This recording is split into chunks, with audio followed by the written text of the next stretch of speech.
pour parler de la fasciathérapie, qui est une ressource parmi en fait les nombreuses ressources que je mets dans une page que vous avez en lien sous la vidéo pour diminuer la peur et l'anxiété. J'ai avec moi Fabien Rosenberg. Bonjour Fabien. Bonjour, Blandine. Merci d'avoir accepté de faire cette petite capsule d'information sur la fasciathérapie.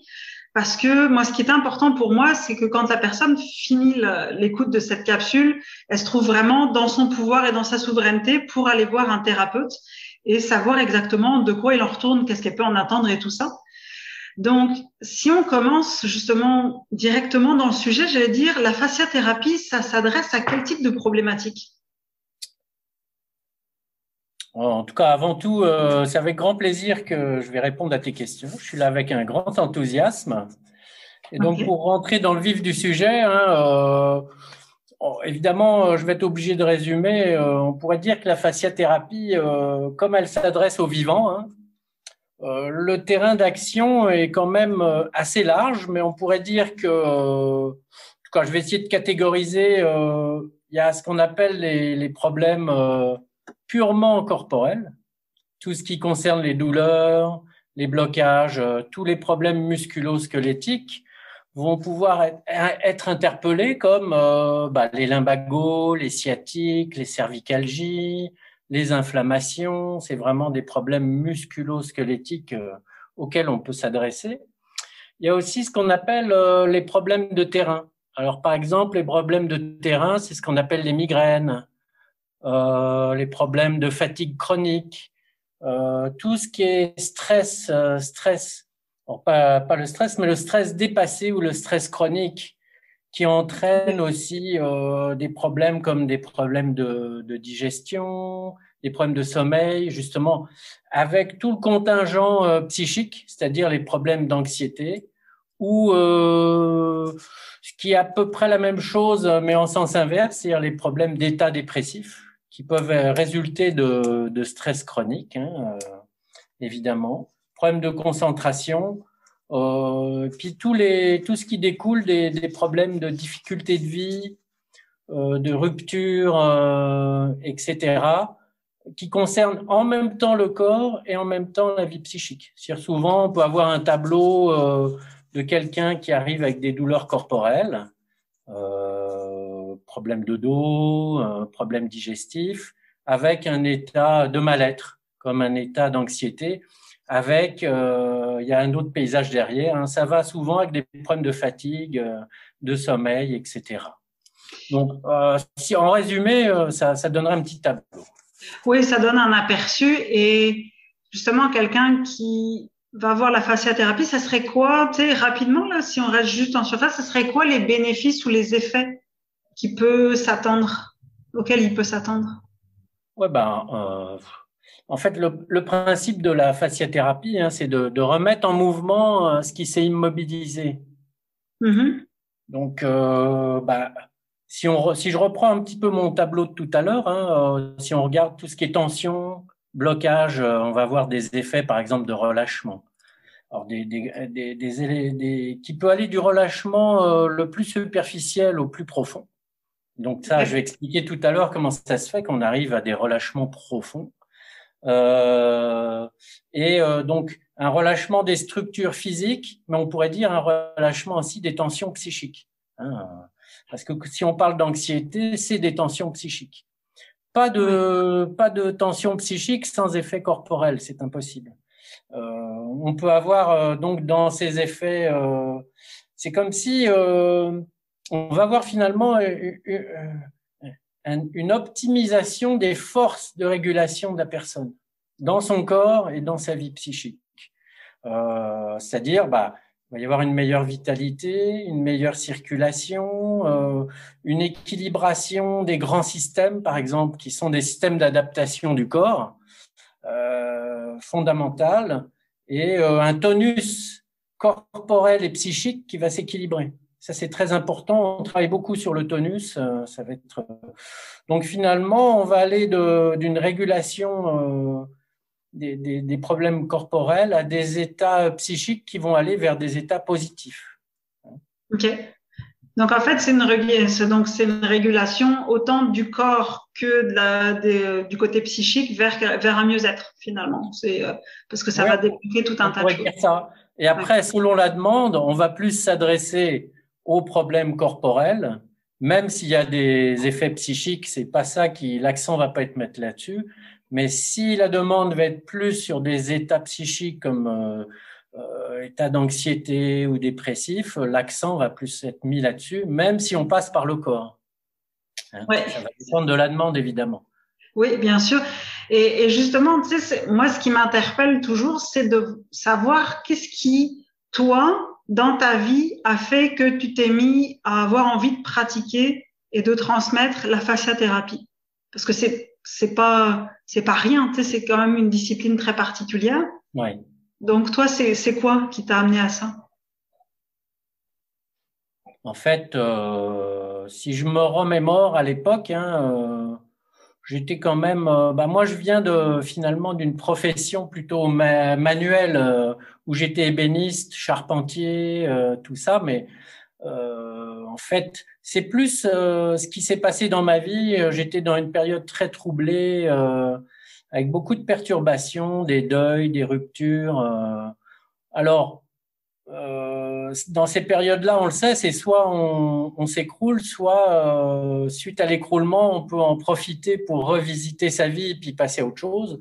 Donc j'étais plutôt dans le stade à essayer de passer à autre chose et de me renouveler et puis de me retrouver. Et pour ça, j'ai eu la chance de rencontrer la fasciathérapie dans cette période-là.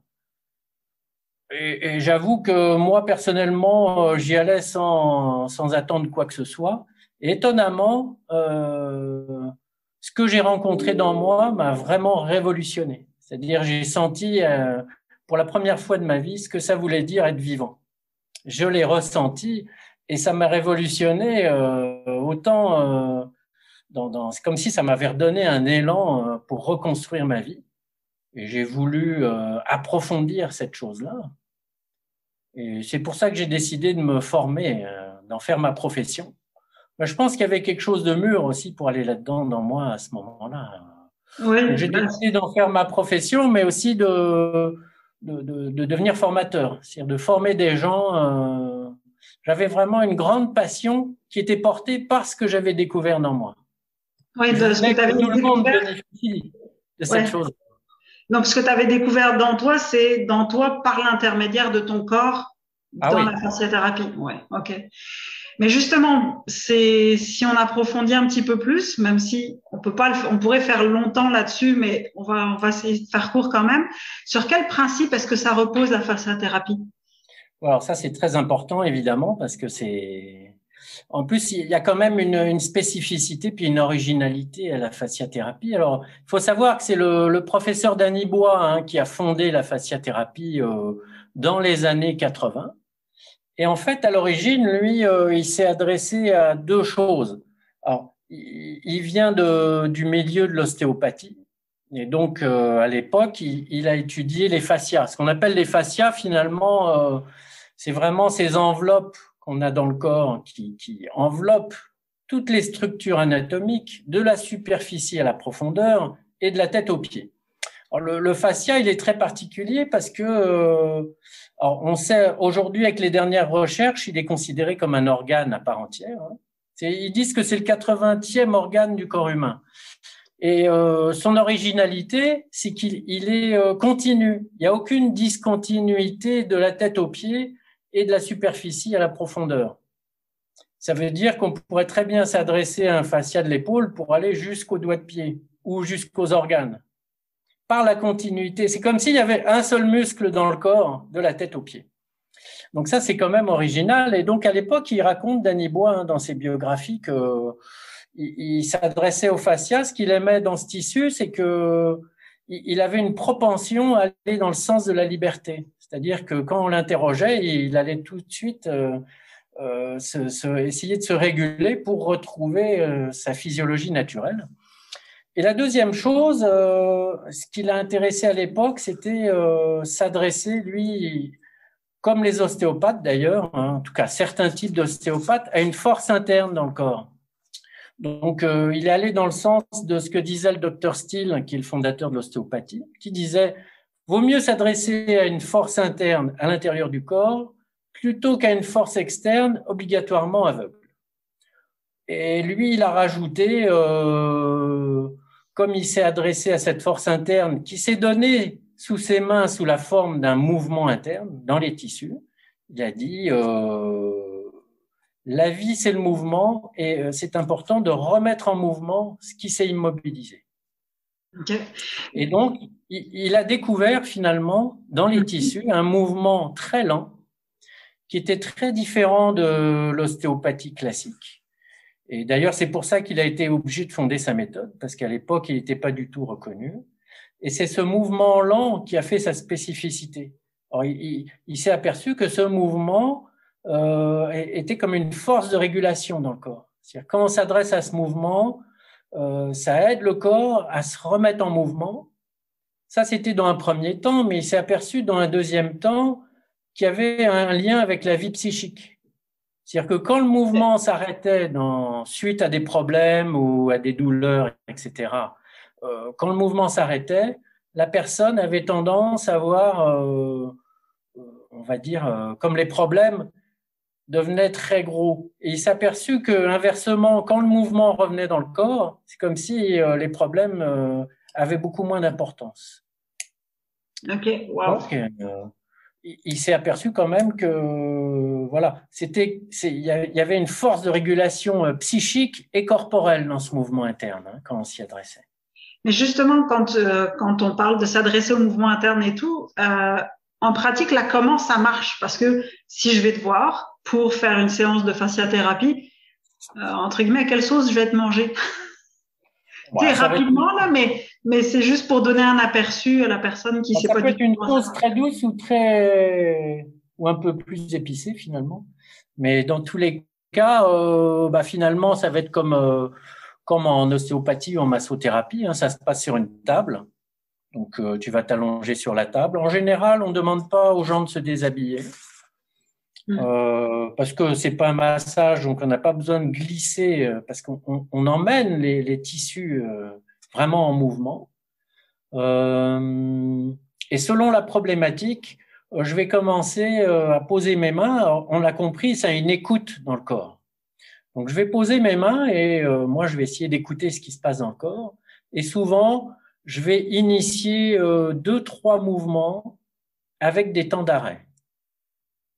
Et les temps d'arrêt, c'est les temps où je vais écouter si effectivement il y a de la vitalité, si les rythmes sont là, si le corps me donne des informations.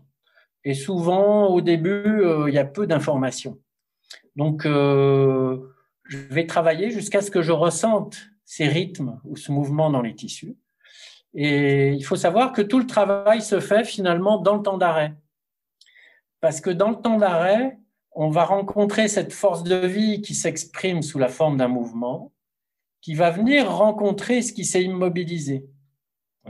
Et cette rencontre on pourrait prendre la métaphore d'une discussion, va entamer une discussion où c'est comme si la force de vie venait interpeller ce qui s'est arrêté, jusqu'au moment où dans le corps, on sent très bien quand cette espèce de temps d'arrêt qu'on appelle un point d'appui, on dit est positif, à un moment donné, on sent un relâchement des tissus, on pourrait presque dire un relâchement de la personne même dans sa psyché, où il y a un relâchement, et à ce moment-là, il y a un nouveau mouvement qui repart beaucoup plus profond dans d'autres orientations. Donc moi, je suis là finalement pour créer des conditions pour que la personne se remette en mouvement, et à un moment donné, comme elle a pu, on va dire, selon ce qui s'est immobilisé, les capacités de se remettre en mouvement ont été dépassées. À ce moment-là, je vais être ce qu'on appelle le point d'appui pour la personne, qui va l'aider à se remettre en mouvement. Et je vais suivre où m'emmène ce mouvement, c'est-à-dire où le corps m'emmène pour poser ces fameux temps d'arrêt, puis jusqu'à ce que... ça dépend, on peut aller très loin comme ça. Ouais, j'imagine. Mais en fait, moi, ce que j'ai cru comprendre de la fasciathérapie, c'est que c'est assez fin, assez doux le toucher. Je veux dire, c'est pas, tu te fais pas masser. Oui, c'est un toucher assez doux. Oui, Ah non, on se fait pas rentrer dedans, hein. C'est assez doux, mais il faut savoir que, en fait, ça c'est même on va dire que pour le praticien, c'est ce qui est le plus dur à gérer, parce qu'il faut mettre la pression que le corps demande. Qu'est-ce que ça veut dire? Si je mets une pression trop douce et que dedans la personne elle a besoin d'une pression un peu plus forte, elle va pas trouver ses ressources. C'est comme si à un moment donné, il y a quelqu'un qui crie au secours, puis tu lui dis ouais, je suis là, je suis là. Alors qu'il faut lui dire ouais, j'arrive. Et oui. inversement, si j'appuie trop fort et que la demande est très douce, je vais étouffer la personne dans ce qu'elle a à me dire. Mhm. Donc, il faut trouver. Alors, au début, ça peut être une pression plus forte et jusqu'à ce que la pression diminue de plus en plus. Mhm. Mais une pression forte n'est pas le signe d'une grosse libération. Il faut trouver la pression juste. Ouais, non, mais c'est vraiment ce que j'entends, c'est tu disais vraiment un dialogue entre Oui, le oui. corps, toi, ce que tu sens avec tes mains, puis qu'est-ce qui se passe, qu'est-ce qui bouge, etc. Mais quand du coup je fais de la fasciathérapie, c'est quoi le genre de résultat auquel je peux m'attendre? Ça, c'est toujours une question assez difficile. On va dire, c'est pas une réponse tranchée. Moi, je peux me baser sur évidemment, sur les résultats que j'ai pu voir de ma longue pratique et C'est parfait. évidemment de tous les praticiens, hein. Euh, on sait quand même qu'on peut soulager quand même de manière assez efficace beaucoup de blocages. Alors, de blocages, on va dire corporels, hein, comme les problèmes de dos, d'épaule, de genoux. Alors, soit on va les soulager totalement, c'est-à-dire que ça va se remettre en mouvement, donc la personne va retrouver ses amplitudes, soit on va aller au maximum de ce qui est possible et à ce moment-là, tout ne va pas être libéré. Parce que des fois, il faut du temps et il y a plusieurs facteurs en jeu. Comme on travaille dans le vivant, on n'est pas sur des objets. Donc, Ouais. il faut tenir compte il y a ce qui est touché dans les structures, mais aussi c'est quoi l'environnement de la personne, son environnement psychosocial, qu'est-ce qu'elle vit dans sa vie et comment, etc. Oui, parce que tout n'est pas Donc, disponible à ce moment-là. Tu peux aller à une libération jusqu'à un certain point, puis après, ouais, il y a besoin souvent de temps d'intégration, de temps de délai, un peu de repos, et on peut s'y adresser plus tard quand il y a d'autres conditions qui sont là à nouveau, j'imagine. oui, tout à fait, oui, oui. Donc c'est du plus ou moins long terme. Et puis, ce qui est étonnant, des fois, les gens, ils viennent juste pour un problème vraiment corporel, mais au détour de ce qui se libère dans elle, l'expérience qu'elle a d'elle-même l'amène à vouloir aller plus profondément dans effectivement qu'est-ce le lien entre sa vie et ses problématiques corporelles, quoi. Elle peut aller Mm. même jusqu'à faire des prises de conscience qui l'interpellent par rapport à sa vie. Mais en général, on a quand même, c'est sûr, un regain de vitalité très fort, euh, un changement d'état psychique. Ça veut dire quoi? On retrouve très vite des états positifs Ok. qui peut aller du calme à la sérénité, à l'humeur qui revient, quoi. Et même des états que parfois, hein, moi j'ai beaucoup de témoignages dans mes clients, hein, dans les gens qui viennent me voir, beaucoup d'états que les gens n'ont jamais perçus avant. C'est-à-dire qu'ils ont accès à des nouveautés dans la perception qui les interpellent. Par exemple, des formes d'ouverture ou de bien-être que les gens découvrent et qui les amènent à réfléchir sur leur vie. Moi, je me souviens de la dernière personne que j'ai suivie qui venait justement pour un problème corporel, qui avait eu deux prothèses de hanche dans la même année, Ok. donc qui avait eu beaucoup de douleurs après. Donc, elle est venue me voir évidemment pour ses douleurs de hanche. Donc, on a travaillé. Petit à petit, elle a retrouvé de la fluidité, elle a eu moins de douleurs, mais surtout, elle s'est aperçue qu'avec qui elle était devenue suite à cette opération, c'est comme en se posant dans elle, elle s'était aperçue qu'elle n'avait plus du tout envie de vivre sa vie comme avant, quoi. Ah, Avant, elle se préoccupait beaucoup des autres plus que d'elle-même. Elle n'avait pas de temps pour elle. Mais c'était le fait de se retrouver, de se percevoir qui elle était devenue aujourd'hui, qui lui permettait de voir comment elle avait vécu sa vie avant et ses prises de conscience la mettaient dans cette conscience de qu'est-ce qu'elle avait envie de faire aujourd'hui, quoi. Ok, ouais, je comprends, ça emmène des changements, mais justement, ces changements, c'est au bout de combien de temps? C'est-à-dire, est-ce que je peux m'attendre à des changements rapides? Est-ce que c'est plutôt sur le moyen ou long terme? Comment ça marche? Alors là, c'est une question encore qui est Bah, assez tu vas difficile essayer à de faire répondre. court parce que le temps file, Oui, mais il y a mais des gens, par exemple, qui vont en gros, avoir des changements assez rapides, hein, qui en 2, 3 séances, waouh! Et ça va dépendre de qui sont les gens. Parce qu'il y a des gens qui ont beaucoup de facilité à articuler ce qu'ils perçoivent dans eux et leur pensée et faire des liens avec leur vie, et d'autres qui savent pas le faire. Donc ça s'apprend aussi. Mhm. Et donc, il y a des gens pour qui ça peut prendre beaucoup, beaucoup de temps. Ok. Donc ça, en fait, on peut s'attendre à des soulagements immédiats Ah oui, et on ah peut oui, ça. oui, oui, oui. Ça, les soulagements immédiats, ça va quand même assez vite.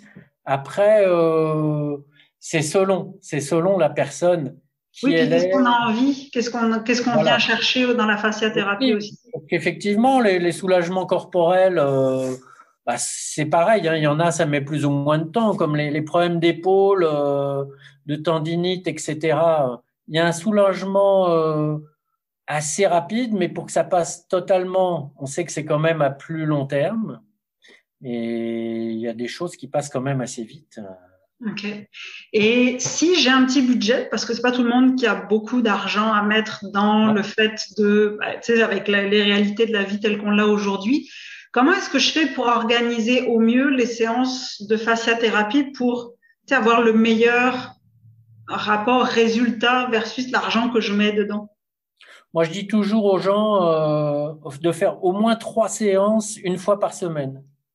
Et si la personne est vraiment pas en forme, ça peut être même 2 séances en une semaine. Et puis, parce que plus c'est proche, plus on va pouvoir s'appuyer sur la séance qui a été faite pour optimiser. Au début, faut pas laisser trop de temps. C'est comme, Ok. moi, je prends toujours l'image d'un ressort qu'on remonte, comme si le ressort d'une montre qu'on remonte. Si on le remonte pas assez, bah, la montre, elle va pas durer longtemps. Et là, c'est comme si ce ressort interne, cette vitalité avec laquelle on travaille, il faut qu'elle soit suffisamment remontée pour que la personne ait une autonomie. Et après, c'est comme la pile qui se remonte en bougeant, c'est-à-dire en fonction de ce qu'elle fait. Et donc, au niveau, moi, l'optimisation, elle se fait vraiment pas perdre de temps au début, organiser 3, 4 séances, pas trop éloignées les unes des autres, quitte à éloigner celles qui sont là. Et en même temps, on a quand même, pour que les gens deviennent autonomes, hein, on a un petit travail en mouvement qu'on propose à la Ok. fin des séances pour que les gens intègrent ce qui s'est passé, mais aussi qu'ils puissent, entre les séances, travailler par eux-mêmes. Wow. Bon, C'est des mouvements qui reprennent les principes vraiment de ce mouvement dans la matière, mais c'est comme des auto-séances, on pourrait dire. Mhm. Ça, j'aime beaucoup ça, de pouvoir donner cette autonomie aux gens. Oui, oui, c'est vraiment important. Puis je pense que justement, j'allais dire, grâce à tout ce qu'on a dit ensemble là, dans cette capsule-là, il y a déjà, les personnes qui nous écoutent ont déjà un certain nombre ont déjà une certaine autonomie pour savoir si ça leur correspond. De Et, connaissances, oui. et donc, de toute façon, si jamais toi, Fabien, tu officies sur la région de Montréal, c'est ça? Montréal, tout à fait. Donc, s'il y a des gens qui veulent te contacter, on va mettre tes coordonnées dans la description de la vidéo. Et si vous voulez aussi voir les autres expertises, les autres ressources qu'il y a pour diminuer la peur et l'anxiété, je mets aussi le lien de la page dans la description parce que la fasciathérapie, en fait, c'est une des nombreuses choses qui existent pour pouvoir s'adresser à ces problématiques. Et c'est vraiment important de prendre quelque chose qui résonne avec Tout à qui on fait. est Ouais. et qui nous parle parce que c'est là où ça va marcher le mieux. Donc, merci beaucoup, Fabien, Ah, bah, pour ces bien vu, explications Blandine. Ça a été un et plaisir de discuter avec toi. plaisir partagé. Et puis, comme ça, de toute façon, on est en train de permettre à d'autres personnes de s'ouvrir à ce qu'elles connaissent Ouais. pas. Et puis, moi, c'était vraiment ça le but. Donc, merci beaucoup. Bienvenue.